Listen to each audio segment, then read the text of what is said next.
Breaking. What you're about to hear is the kind of moment the political class fears, the kind of confrontation they rehearse endlessly to avoid. Imagine this, a supposedly safe BBC evening programme.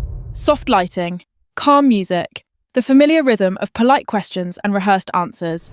A Prime Minister at ease, a celebrity guest booked for ratings, not resistance. And then everything goes wrong. The producers thought they were getting Tom Hardy, the movie star. What walked onto that set was Tom Hardy, the working-class kid who never forgot where he came from. The plan was simple: a few questions about films, a laugh or two, maybe a polite nod to public service, a clean broadcast everyone could forget by morning. But live television has a weakness. You can't edit truth once it's spoken. Before we continue, please take a moment to like this video and subscribe to Britain Daily. It's completely free, and it helps us keep bringing you the hard-hitting stories that matter. Back to the chaos. From the moment Hardy sat down, the atmosphere shifted. The cameras picked it up before anyone else did. The stiffness, the pause that lingered just a second too long. The Prime Minister's well-practiced smile. Steady, rehearsed, political. Hardy didn't smile back. Instead of playing along, he leaned forward. No theatrics, no shouting, just quiet intensity, the most dangerous kind. I wanted to look you in the eye when I asked you this. Silence. Not the polite studio kind. The uh-oh kind. He didn't talk about ideology. He didn't quote party lines. He talked about people. Real ones, named ones. Lives reduced to footnotes in policy briefings. A pensioner choosing between heat and medication. A business owner laying off staff after 15 years. A veteran sleeping rough in the capital of one of the richest countries on earth.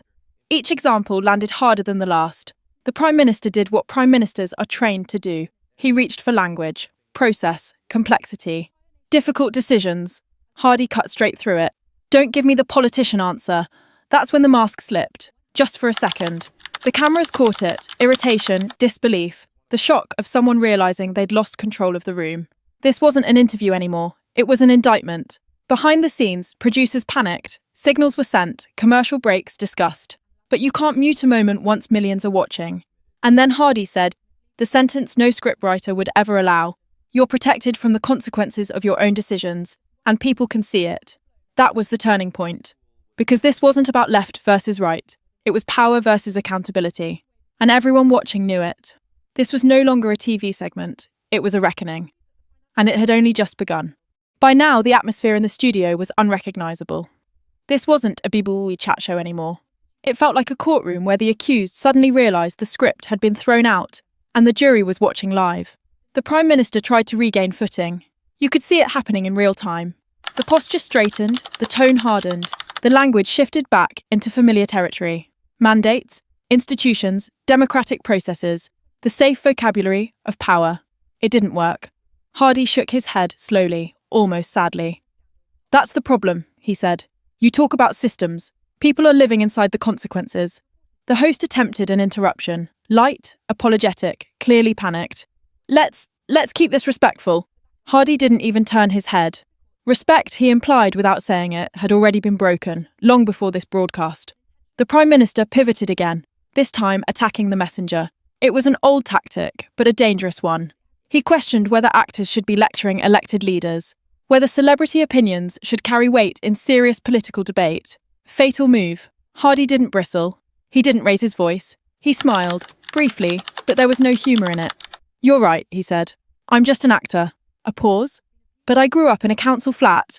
I watched my parents juggle bills. I watched neighbours disappear when rents went up and services disappeared. I know what Britain looks like when the cameras aren't here. The contrast was brutal. Public school versus council estate. Career politics versus lived experience. The studio audience shifted uncomfortably. Even some of the staff behind the cameras stopped moving. This was the kind of moment media training warns you about. The kind where any reaction makes things worse.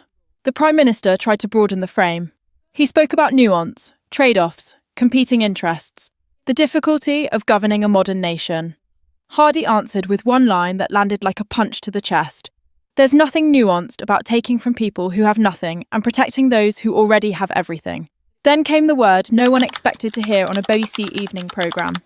Corruption, not shouted, not dramatic, spoken plainly. The Prime Minister's face flushed. His advisors, just off camera, began moving.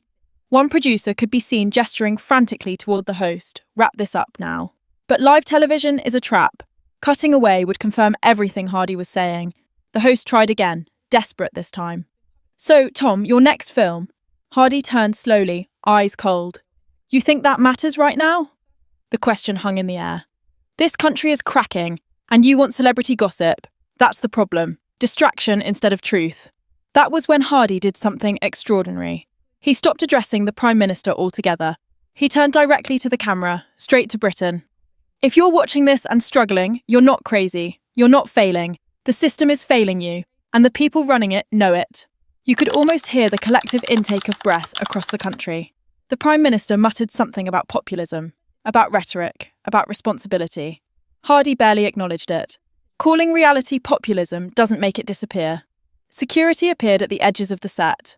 Careful, hesitant, unsure how to remove someone without proving his point in real time. Hardy stood calmly. "This is how it always ends," he said. "Someone tells the truth, and suddenly it's inappropriate. Tomorrow they'll say I don't understand governance." He wasn't wrong. The establishment playbook was already opening. But before anyone could stop him, Hardy delivered one final line. Quiet, controlled, devastating. "You don't disagree with me because I'm wrong. You disagree because admitting I'm right would mean admitting you failed." And then he walked, not escorted, not dragged. He walked off on his own terms. Behind him, the Prime Minister sat frozen. No script left, no smile to hide behind. The reckoning was no longer hypothetical, and outside that studio, the country was already reacting. The broadcast ended, but the damage had only just begun. Within minutes, clips flooded social media, not edited, not framed, raw. The silence, the stare, the moment the Prime Minister lost control of the room. Hashtags exploded, millions of views in hours. People weren't arguing about party politics anymore. They were talking about truth, and that terrified Westminster. By the next morning, the machine kicked into gear. Major outlets didn't lead with what was said. They led with how it was said. Inappropriate, unhelpful, unbecoming. The words were carefully chosen, not to dispute Hardy's claims, but to delegitimize his right to make them. Political commentators lined up on breakfast TV asking the same question on repeat. Should celebrities involve themselves in politics? Notice what they never asked. They didn't ask whether pensioners are choosing between heat and medication. They didn't ask why small businesses are collapsing. They didn't ask why public trust is at historic lows. They attacked the messenger, because the message landed. The BBC issued a statement within hours, apologising for the unexpected tone of the interview and promising to review booking procedures. Translation: this will never be allowed to happen again. Behind the scenes, pressure mounted. Sources leaked that government aides were furious, not because the claims were false, but because they were said out loud on live television by someone immune to their usual pressure tactics. Tom Hardy didn't backtrack. No apology, no clarification tour, no PR, walk back. Instead, he posted a single message online. "I said what millions feel. If that makes people uncomfortable, good." That post reached further than any press conference. Meanwhile, Downing Street tried to regain control. The Prime Minister released a carefully worded statement about respecting differing views while standing by difficult decisions. It landed like a damp sponge. Too late. The moment had already escaped them, because something deeper had cracked open. This wasn't about one actor or one interview. It was about legitimacy, about whether those in power still understand the country they claim to lead, or whether politics has become a sealed bubble, insulated from consequence.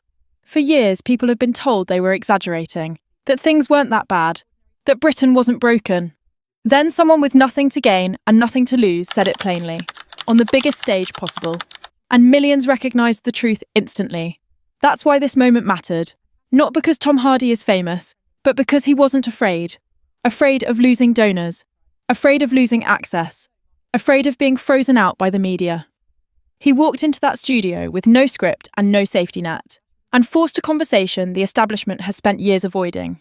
Now the question is simple. Does this fade into the noise, or does it become a line in the sand? Because every attempt to bury this only proves the point Hardy made, that the system protects itself first, always. The cameras stopped rolling, but the public didn't stop watching. And once people see behind the curtain, they don't forget. They remember who spoke plainly, who hid behind language, who showed courage, and who reached for damage control. The reckoning didn't end in that studio. It started there.